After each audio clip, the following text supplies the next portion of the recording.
Hello students, कल हमने फ्रांसीसी क्रांति का चैप्टर पढ़ा था कि फ्रांस के शासक लुई ने किस तरीके से अपनी प्रजा पर अत्याचार किए थे।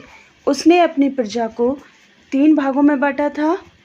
प्रथम स्टेट पादरी वर्ग के लोग रहते थे जिनसे कोई कर नहीं लिया जाता था और उनकी सारी इच्छाएं, ज़रूरतें पूरी भी की जाती थी। दूसरे स्टेज में कुलीन वर्ग के लोग आते थे, उन्हें भी पादरी वर्ग के लोगों की तरह रखा जाता था। और तीसरे स्टेज में आते थे आम जनता, किसान, वर्कर, सभी जिनसे सरकार हर तरीके का टैक्स वसूल करती थी। आज हम आगे पढ़ने वाले हैं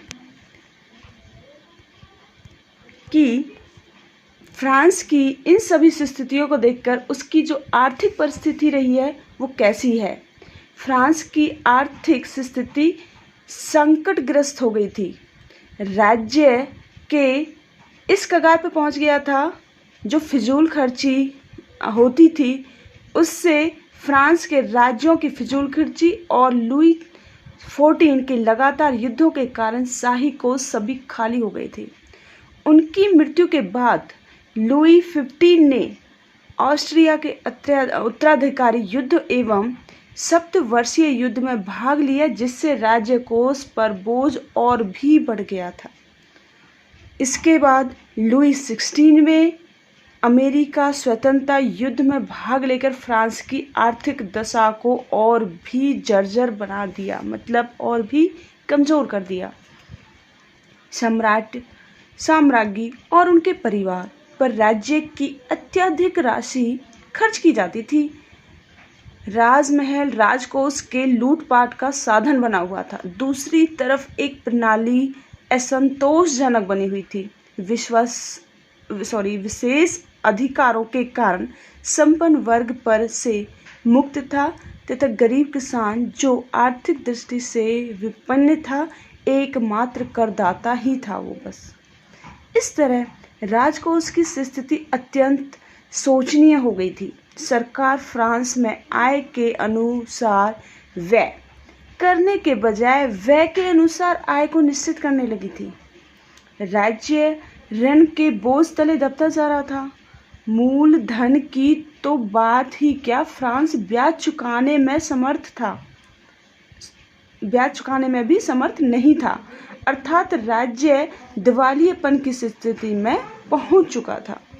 देश की आर्थिक दुर्वस्था का व्यापार वाणिज्य को प्रोत्साहन देकर सुधारा जा सकता था, परंतु सरकार की नीति इतनी अनियंत्रित एवं दोषपूर्ण थी कि उसने राज्य में उत्पादन एवं व्यापार का विकास संभव ही नहीं था।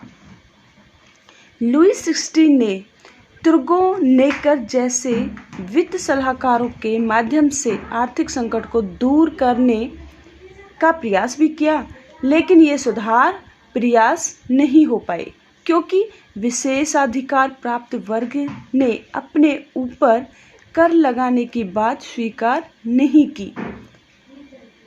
अतः विशेषाधिकार उन्मूलन के प्रस्तावों को पारित करने के लिए स्टेट जनरल की बैठक बुलाने की मांग की गई और 1789 में ईस्ट जर्नल की बैठक के साथ ही क्रांति का आगमन भी हो गया। इसलिए तत्कालीन आर्थिक दुर्दशा को फ्रांस की क्रांति का सबसे महत्वपूर्ण कारण माना जाता है। विचारकों, दर्शनकों की भूमिका। अब फ्रांसीसी क्रांति में जो विचारकों हैं, दार्शनिकों हैं, उनकी क्या भूमिका रही है? इनकी भूमिका के संदर्भ में 2 मत सामने आते हैं। एक, दर्शकों ने क्रांति की परिस्थिति को जन्म देकर क्रांति को उत्पन्न किया, और दूसरा, क्रांति का स्रोत तो उस समय के राष्ट्रीय जीवन के दोषों में तथा सरकार की भूलों में था, और दार्शनिकों ने क्रांति उत्पन्न नहीं की। किसी भी मत पर निर्णय देने से पहले उन्हें दार्शनिकों के विचारों और क्रांति के साथ उनके संबंधों को समझाना वांछनीय होगा। दार्शनिकों के विचारों की लोकप्रियता का निर्धारण तो उस समय उनके छपे लेखों के संस्करणों और प्रसार के आधार पर देखा जाना चाहिए।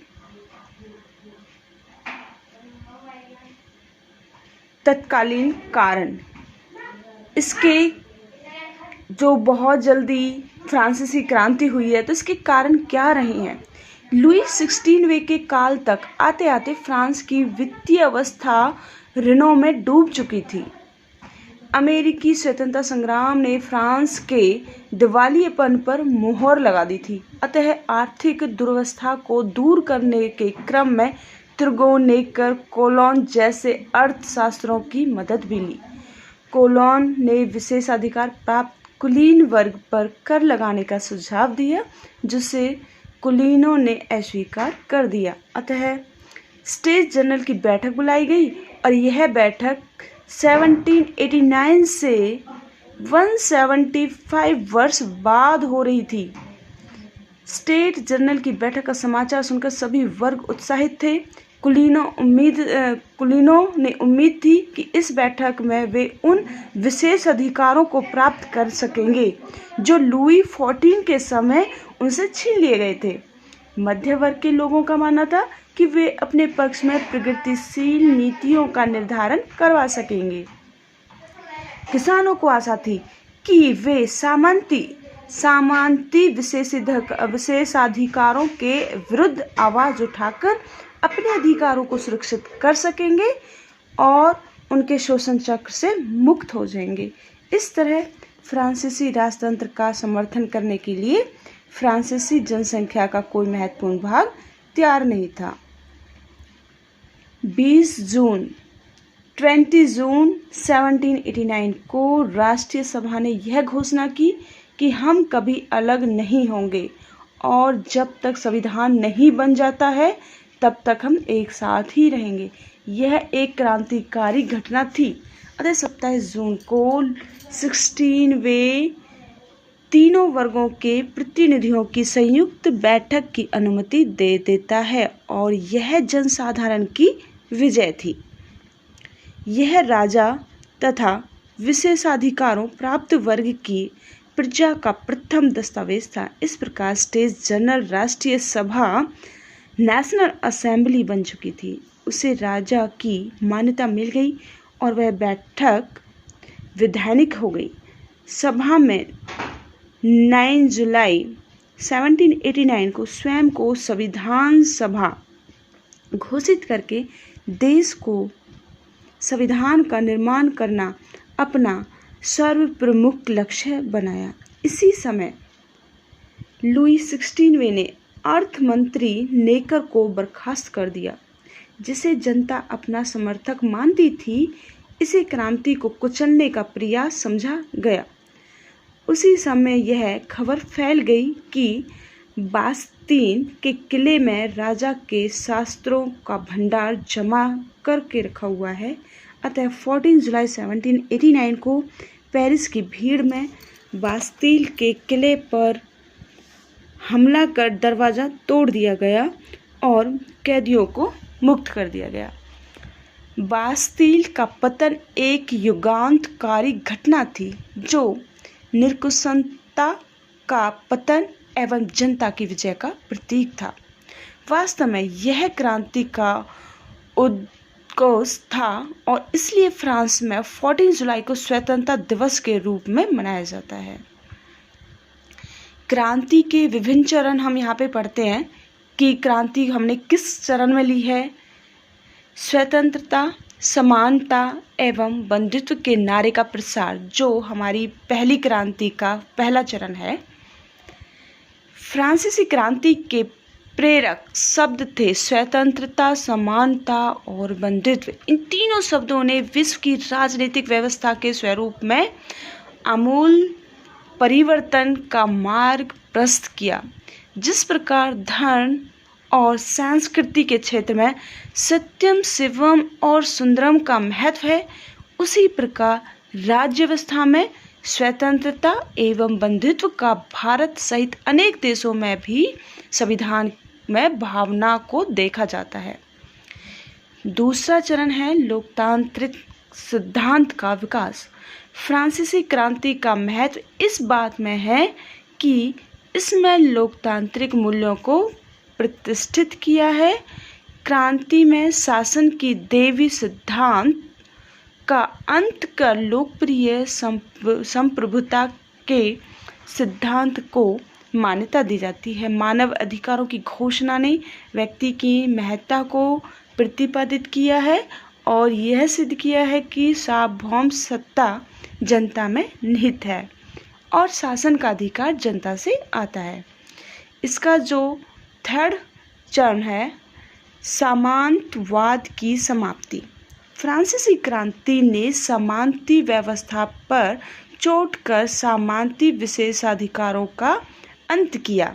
सामंती मैंने पहले भी आपको बताया था। सामंती मीन्स होता है जो सरकार ने जमीन के नाम पर हम आम जनता से बहुत सारे टैक्स लेना अपना एक कानून बना लिया था, उसका भी अंत किया गया। क्रांति की ये उपलब्धि यूरोप के अन्य देशों को भी प्रभावित करती रही। राष्ट्रवाद का प्रसार। फ्रांसीसी क्रांति ने जन जन में राष्ट्रवाद की भावना को पैदा कर दिया। अभी तक की आम जनता की भक्ति राजा के प्रति थी। फ्रांसीसी क्रांति ने राजभक्ति को देशभक्ति में परिवर्तन कर दिया और इतना ही नहीं, फ्रांस के बाहर भी फ्रांसीसी क्रांति ने राष्ट्रीयता का एक हिस्सा बनकर रह गई। फ्रांसीसी क्रांति की प्रकृति, क्या प्रकृति रही थी इसकी?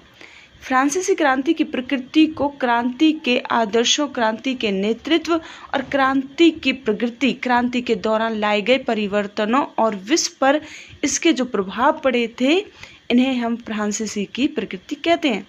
इस दृष्टि से क्रांति के एक ऐसी क्रांति थी जिसका प्रारंभ तो कुलीन वर्ग ने किया, फिर आगे चलकर इसका नेतृत्व मध्य वर्ग के हाथों में भी आ गया।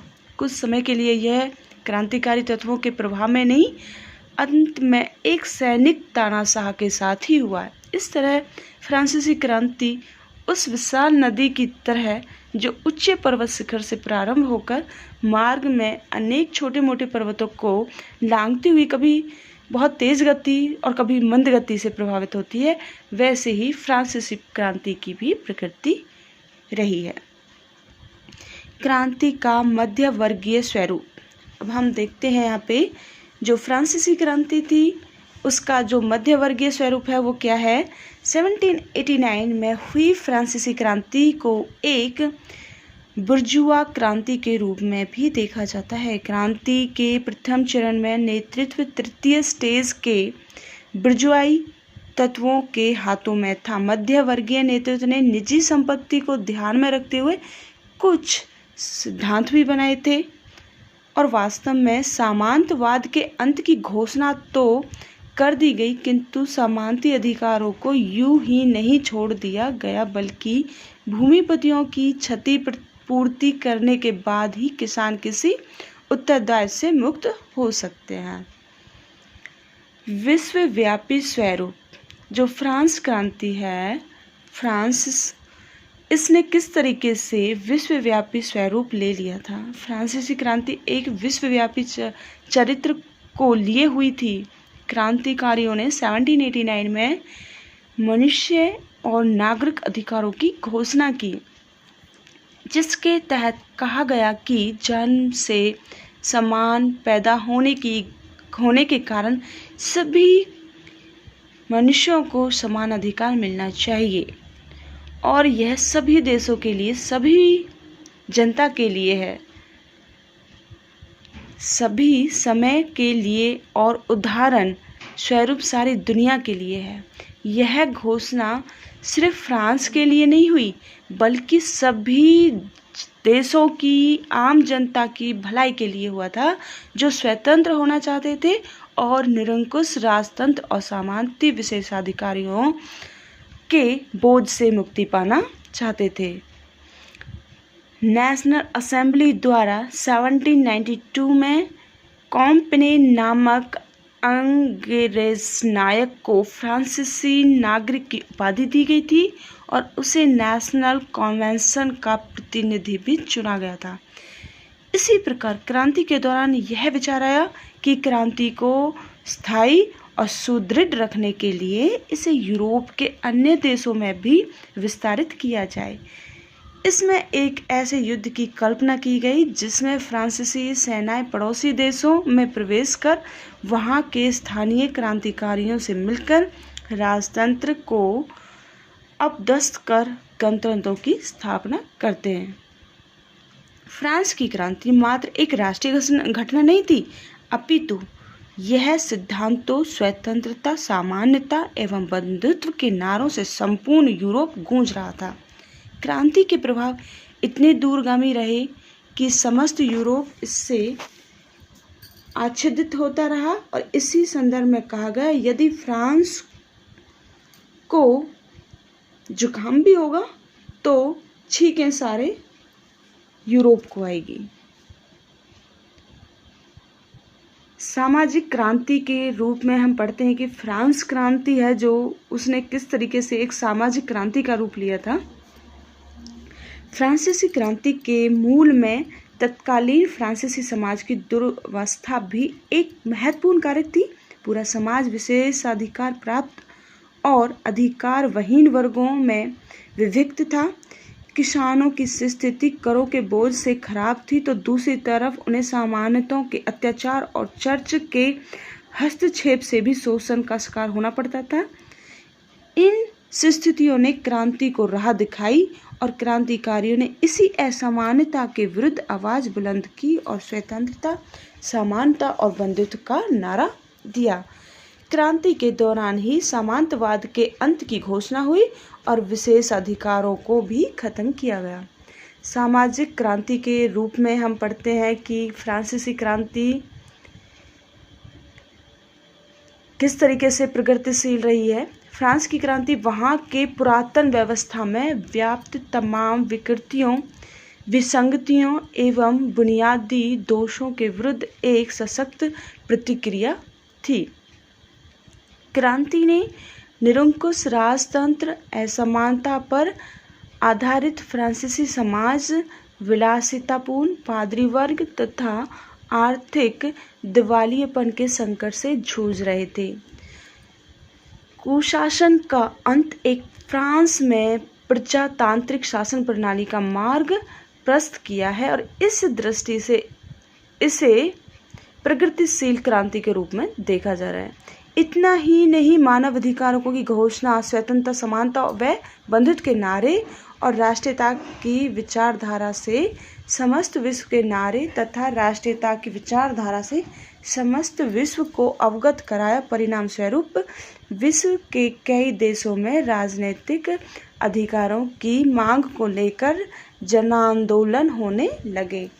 इटली और जर्मन के एकीकरण की भावना को प्रोत्साहन मिला।